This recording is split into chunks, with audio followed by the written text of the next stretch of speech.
Olá, muito bem-vindo, muito bem-vinda a mais um aulão aqui comigo.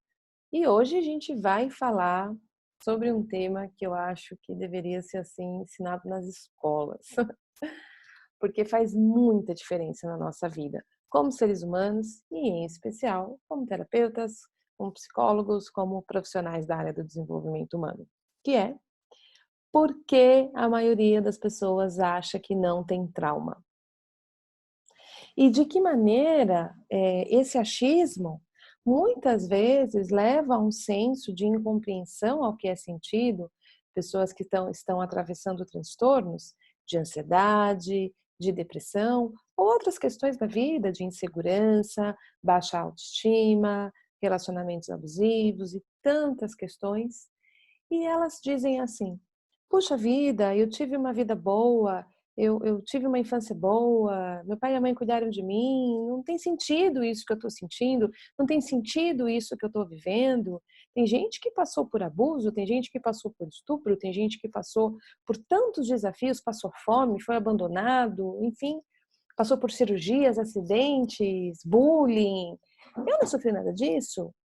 E aí fica esse senso de incompreensão, como se assim, eu tô ficando doido, não é possível estar passando e sentindo isso, né. Então a gente vai entrar em toda essa temática, né, pra gente, pra gente compreender a nós mesmos.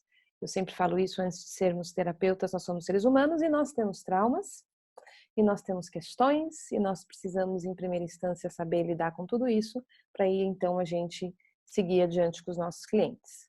E lembrando, só fazendo aqui um adendo, que essa aula tá, essa aula completíssima aqui, fica sempre disponível lá no canal do YouTube, o áudio dela no Spotify como podcast, no grupo Focalização e Alquimia Interior do Face, ou seja, sempre disponível nesses canais para você. Dentro lá das nossas playlists separados por tema, então a gente tem playlist de traumatização, a gente tem playlist de focalização, terapeuta de si, desafios emocionais. Então, lembrando sempre que você tem aqui comigo todos os canais super organizados, liberando essas aulas e trazendo para você conteúdo de qualidade, cumprindo aqui minhas três metas, os meus três objetivos, que é cuidar de quem cuida, trazer manejos terapêuticos eficientes e desenvolver comunidade, pertencimento, grupo de suporte, apoio e troca para os profissionais da área, certo? Então, por que que muita gente, inclusive muitos terapeutas, tá bom? Não conseguem ou não percebem os efeitos de traumatização em seus aspectos, em seus funcionamentos. Eu vou eleger, existem várias razões para isso, mas eu quero eleger duas razões principais aqui nessa aula. A primeira razão é que a gente aprendeu de alguma maneira e entende assim, as pessoas, a maior parte delas entende, que o trauma está conectado ao evento. Trauma é o evento que me aconteceu. Então, muitas linhas e muitas formas de compreensão dos processos de traumatização olha para as questões pensando nos eventos que aconteceu com a pessoa. Então, se a pessoa passou por determinados eventos na vida, essa pessoa pode falar que tem trauma. Então, como eu citei há pouco, eventos que eu chamo de traumas com T maiúsculo, né?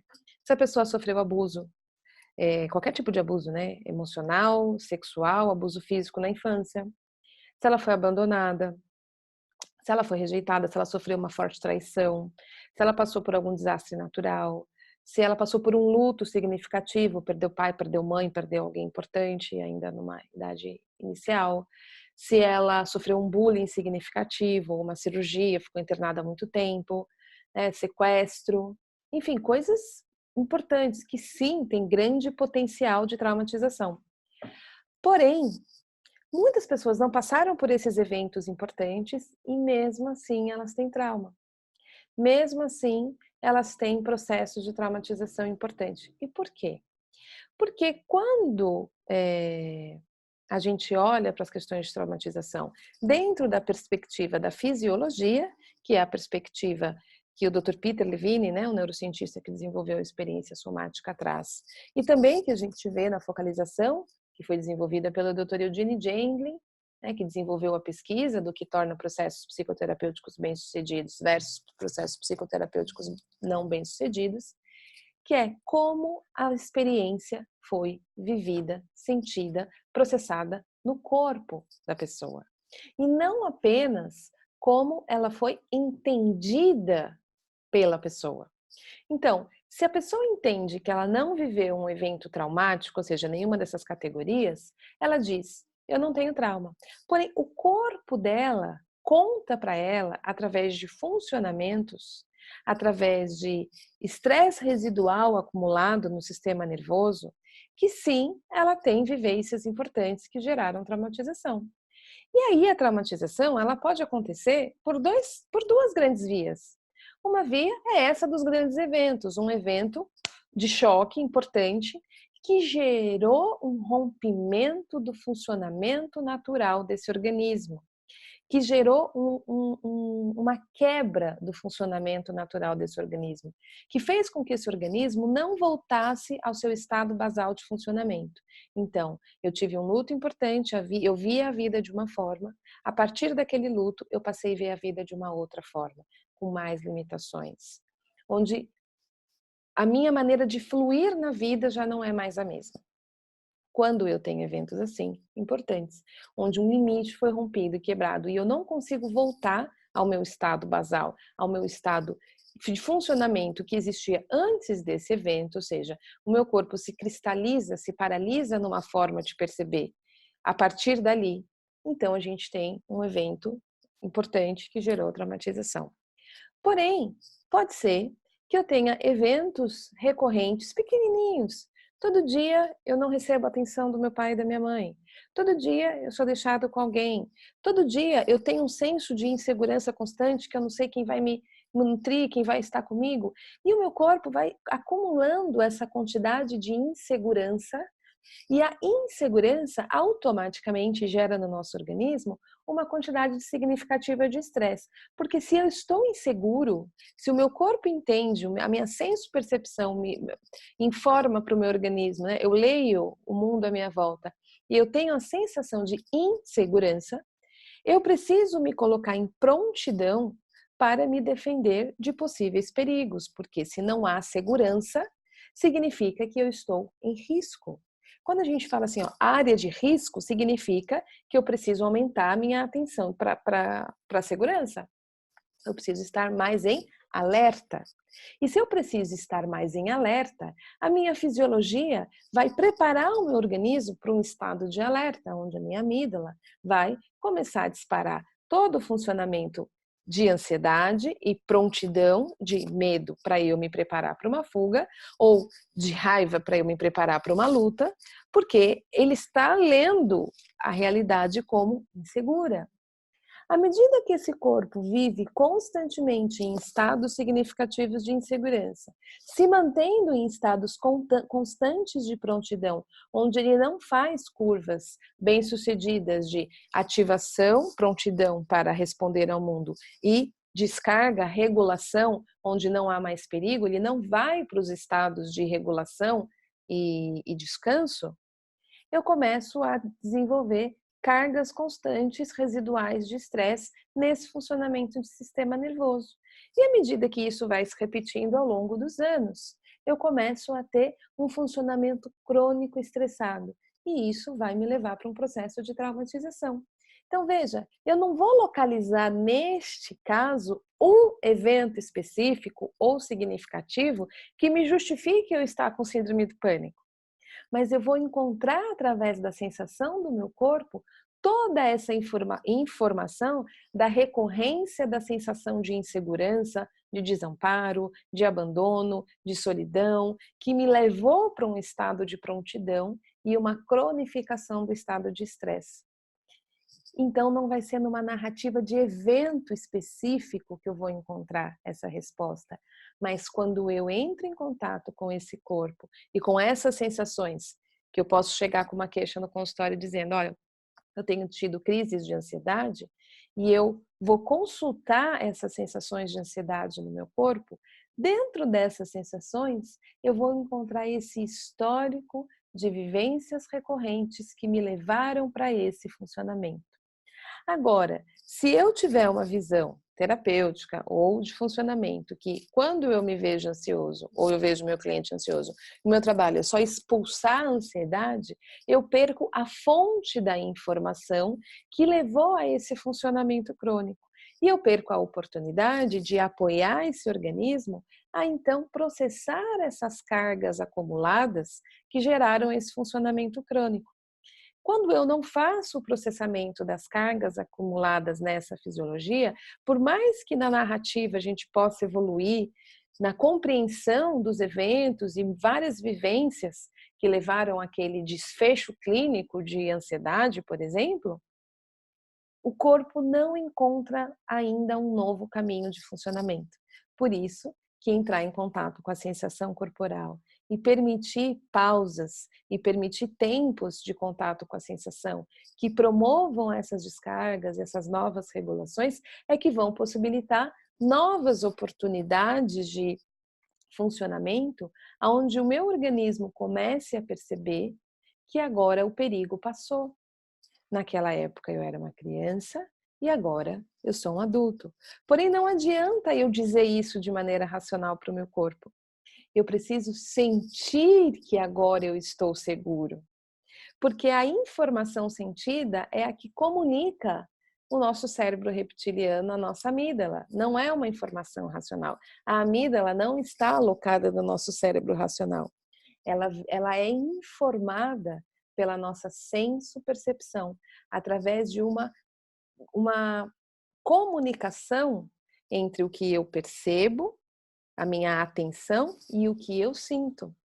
Então, quando eu pauso a minha atenção, quando eu pouso a minha atenção na sensação e permito que essa sensação nessa pausa e nesse pouso se transforme de um estado de ativação para um estado de relaxamento, de um estado de tensão para um estado de relaxamento, e eu experimento esse relaxamento, eu estou informando esses lugares de funcionamentos importantes da nossa fisiologia de que agora o perigo passou e eu posso me sentir seguro, promovendo estados de regulação. Então essa é a primeira estrada que a gente está visitando, falando, né? Não é o evento em si que vai determinar se a pessoa tem trauma e como os traumas se conectam com a queixa, mas como aquilo foi vivido, processado ou não processado, deixando cargas residuais ou não naquele organismo, que geram os desfechos clínicos, né? Então essa é uma das coisas que faz com que a gente escute muito essa narrativa, mas eu não tenho trauma, porque acreditava-se até então que o trauma era o evento. Mas o que as pesquisas cada vez mais demonstram é que a traumatização não se refere ao evento, mas como o evento foi vivido. E aí, a outra grande razão, como eu disse, existem algumas razões para que exista esse senso comum e essa compreensão em relação à palavra trauma, traumatização, enfim. A segunda grande questão é: embora muitos de nós tenham estresse crônico, desfechos clínicos importantes gerados pelo estresse crônico, né? O estresse crônico levando a processos de traumatização que faz com que o organismo gere funcionamentos disfuncionais, né? Que vão aparecer aí nos transtornos de ansiedade, depressão e tantos outros desfechos clínicos, compulsão, toque, enfim, tudo que a gente vê. A gente consegue continuar funcionando mesmo nesses funcionamentos. O que eu quero dizer com isso? Se você sofreu um trauma que você quebrou a sua perna, você vai parar a sua vida para cuidar da sua perna. E o seu cliente também. Ele vai no hospital, ele vai procurar um ortopedista e ele vai fazer todo o tratamento adequado para ele voltar a ter a perna como funcional como era antes. Então ele vai botar gesso, ele vai fazer repouso, ele vai tomar remédio, ele vai seguir todo o protocolo. Porque é visível, é concreto, eu preciso da minha perna para andar. Ok? Eu paraliso a minha vida laboral para cuidar da minha perna que quebrou. Agora, se eu sofro um golpe subjetivo, ou seja, eu sofro uma traição na minha relação, eu sou demitido do nada, eu tenho uma perda significativa de luto e o meu coração foi quebrado, e como eu não preciso colocar gesso no meu coração, eu não preciso ir no ortopedista, eu não preciso tomar remédio, eu sigo. Porém, aquilo que está quebrado em mim gera também inflamações e repercussões da mesma maneira que uma perna quebrada não for cuidada. O que vai acontecer no seu organismo global, no seu funcionamento global, se você não cuidar da sua perna quebrada? Você vai desenvolver uma marcha comprometida, você vai comprometer o seu equilíbrio, você vai ter dores, se tiver corte, talvez provoque infecção. Tem várias reverberações que vão acontecer, que vão surgir a partir do evento perna quebrada. A mesma coisa com as nossas fraturas emocionais não cuidadas.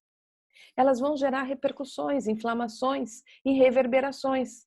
Então eu tenho meu coração quebrado, quando eu sou uma criança de 8 anos que sofre bullying, eu sigo, e aí eu gero uma atitude na vida de mim, eu dou conta, ninguém mais se aproxima de mim, eu brigo com todo mundo. Mas como o tempo passou e eu segui, eu consegui continuar funcionando, eu não faço correlações dessas fraturas emocionais vivenciadas em fases precoces da vida com essas estruturas de personalidades que foram desenvolvidas a cargo de dar conta dessa dor. É como se eu aprendesse a andar mancando porque eu não arrumei a perna quebrada. Eu aprendo a funcionar de maneiras limitadas e disfuncionais para dar conta das fraturas emocionais. E como eu volto a dizer, a gente consegue seguir a vida, às vezes, né, desenvolve profissões, casa, tem filho, a vida toca. Mesmo com essas várias fraturas, ou seja, isso não interrompe no sentido de me prostrar em cima de uma cama, eu só vou parar se os níveis de inflamações subirem a ponto de eu então chegar num desfecho clínico significativo, como uma síndrome do pânico, uma depressão, um transtorno de ansiedade, um toque, alguma coisa que realmente me paralise, e aí eu falo, acho que eu tô doente. Mas eu vejo cada vez mais que as pessoas precisam chegar a níveis bem, assim, quebrados para procurar ajuda e suporte terapêutico adequado. E só então ela vai cuidar daquela fratura emocional. E só então ela vai começar a se dar conta de eventos que provocaram quebras, rupturas, cronificações e cristalizações do seu funcionamento que foram significativos e que foram gerando essas reverberações. Então, pelo fato da gente continuar funcionando na vida, mesmo com o coração quebrado, mesmo com fraturas emocionais, é o outro grande motivo que faz com que a maioria das pessoas, mesmo terapeutas, mesmo profissionais da área, muitas vezes não reconheçam os processos de trauma, traumatização que aconteceram na sua vida, que geraram funcionamentos adaptativos, focados em sobrevivência, sem as habilidades de fluxo, de abertura, de autorregulação que o nosso corpo é capaz, porém ele só é capaz quando ele recebe os cuidados necessários e o ambiente adequado em si mesmo para poder promover esses processos de autocura e autorregulação, que é o mesmo se eu estou com uma infecção, se eu estou com uma questão importante, eu preciso promover um ambiente adequado no meu organismo para ele se curar. Então, se eu estou gripado, uma coisa simples, eu preciso de líquido, eu preciso de repouso, eu preciso de cuidados que permitam o meu corpo fazer o processo de autocura. As minhas emoções também precisam desses ambientes internos, cuidados adequados e nutridos, para que elas possam ser processadas e transformadas, para que elas possam também passar pelo processo de autorregulação e autocura que o nosso corpo tem e é capaz de fazer. Porém, muitos de nós não aprendeu a fazer isso, não sabe produzir esses ambientes, está mais acostumado a brigar com o que sente, lutar com o que sente, condenar o que sente, rotular o que sente, sem a possibilidade da transformação do que sente. Essas duas grandes vias, achar que um evento traumático ou que ter trauma significa ter passado por uma lista de eventos, que se a lista de eventos não for cumprida, eu não tenho trauma, ou o fato de ter continuado funcionando, gerar aquele tipo de discurso. Mas aconteceu um negócio comigo, mas foi lá no passado, já passou, eu tô bem, eu segui adiante. Ou seja, eu não me prostrei numa cama, eu segui adiante. Isso dá a sensação para a pessoa de que tá tudo bem, já passou, isso foi naquela época, não é mais. Porém, para o funcionamento do sistema, estruturas importantes foram construídas para dar conta dessas dores e fraturas internas não cuidadas. E a gente então está aí falando de processos importantes de traumatização. Lembrando que trauma sempre está falando de paralisia. A minha visão, o meu funcionamento se cronifica numa única forma de ser. Então, antes do evento, eu tinha várias possibilidades de vida, de expressão, de espontaneidade, de colocação, de abertura, e depois daquele evento eu me torno uma pessoa que tem uma única resposta para a vida. Se você me enfrenta, minha única resposta é a agressividade. Ou seja, eu paraliso no jeito. E eu passo também nessas paralisias e cronificações de funcionamento a responder a todas as situações daquele único jeito. Quando a gente tem uma única resposta para tudo, isso está contra o nosso funcionamento, porque o nosso funcionamento ele tem um repertório de respostas para as novidades que chegam para o mundo. Não faz sentido uma pessoa entregar para você um relatório atrasado e você ter um ataque com a pessoa.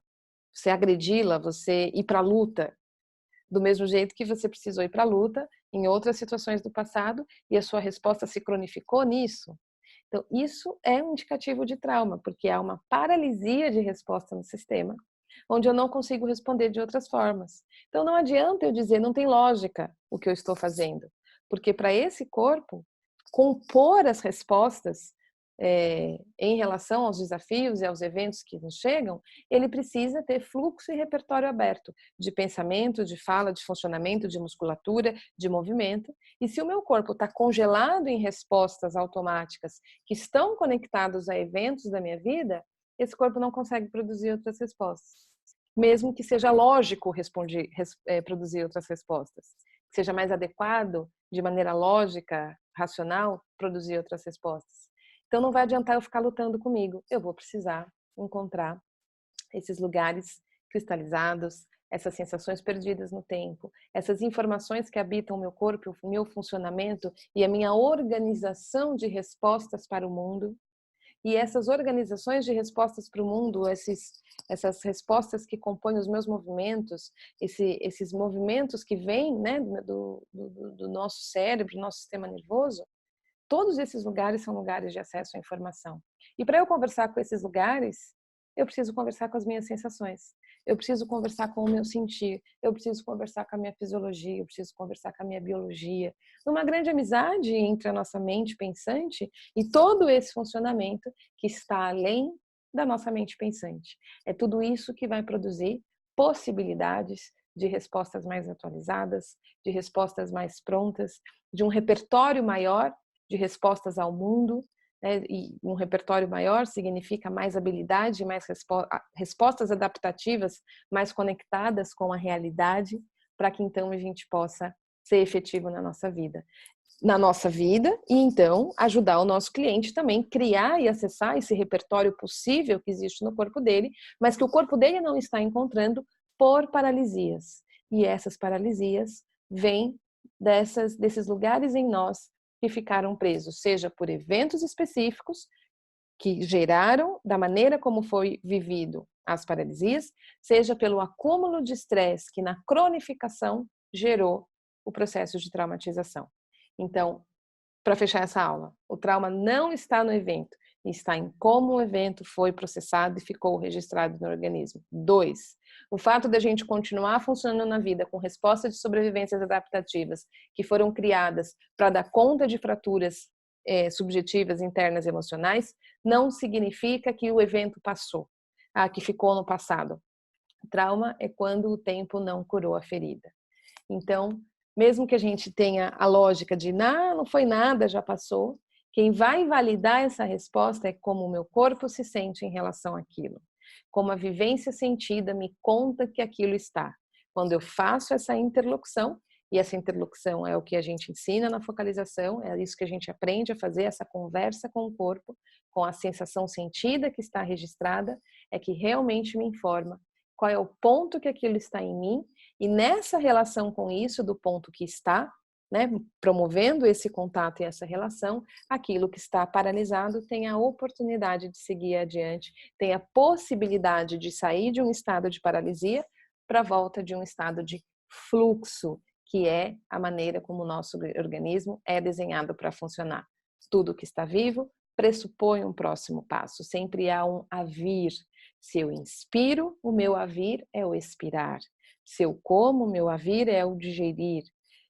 Se eu sinto uma dor, cuidar disso para que isso saia de um processo de ferida para um processo de cicatrização é um havir. Se isso não foi feito, nesse cuidado e nessa relação, esse havir continua ali, disponível para ser acessado. Então, quando eu promovo esse ambiente, esse cuidado necessário daquilo que foi fraturado e quebrado, esse havir, que é a cicatrização, tem a oportunidade de acontecer. Nessa relação, mente-corpo. Nessa relação, razão e emoção. Nessa relação, pensar e sentir, usando todas as nossas inteligências a favor de mais vida, de mais fluxo, de mais saúde, tá bom? Espero que vocês tenham gostado dessa aula. Se você gostou dessa aula, curte, comenta, compartilha, me escreve, marca aquela sua amiga, aquele seu amigo que é da área também, que é profissional da área. Continua acessando aqui os nossos canais de divulgação, Facebook, Instagram, YouTube, Spotify, Telegram, ou seja, tem muito canal, muito conteúdo disponível para você que é profissional da área do desenvolvimento humano, e eu estou aqui para continuar te encontrando. Então, até a próxima aula. Tchau!